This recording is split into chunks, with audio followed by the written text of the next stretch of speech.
பணத்தின் ரூபாய் குறியீடு. இந்திய ரூபாய் குறியீடு தமிழ்நாட்டில் உள்ள விழுப்புரம் மாவட்டத்தைச் சேர்ந்த திரு. உதயகுமார் என்பவரால் வடிவமைக்கப்பட்டது. இது ஜூலை 15, 2010 அன்று இந்திய அரசால் அங்கீகரிக்கப்பட்டது. பணவீக்கம் மற்றும் பணவாட்டம்.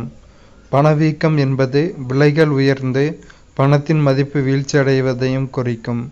பணவாட்டம் என்பது விலைகள் குறைந்து பணத்தின் மதிப்பு உயர்வதை குறிக்கும்.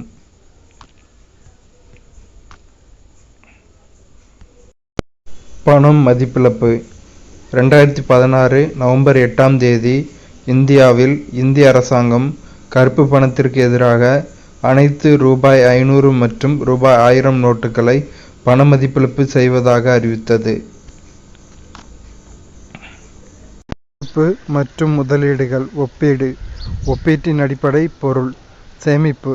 சேமிப்பு என்பது தனிநபர் வருமானத்தில் நுகர்விற்காக பயன்படுத்தப்படாத ஒரு பகுதியே ஆகும்.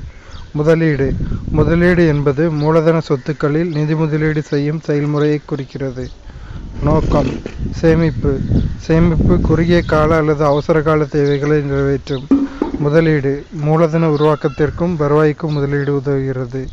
ஒப்பீட்டின் அடிப்படை இடர்பாடு. சேமிப்பு குறைந்த அல்லது புறக்கணிக்கப்பட்ட அளவு, முதலீடு மிக அதிகம். ஒப்பீட்டின் அடிப்படை வருவாய். சேமிப்பு இல்லை அல்லது குறைவு, முதலீடு ஒப்பீட்டளவில் அதிகம். ஒப்பீட்டின் அடிப்படை நீர்மை நன்மை. சேமிப்பு அதிக நீர்மை, முதலீடு குறைந்த நீர்மை.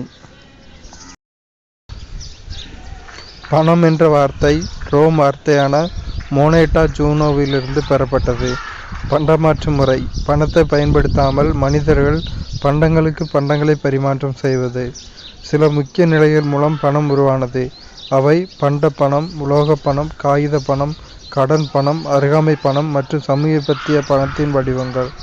பணத்தின் மதிப்பு என்பது ஒரு நாட்டில் பண்ட பணிகளின் வாங்கும் சக்தியாகும். பணம் அதன் பணிகளால் வரையறுக்கப்படுகிறது.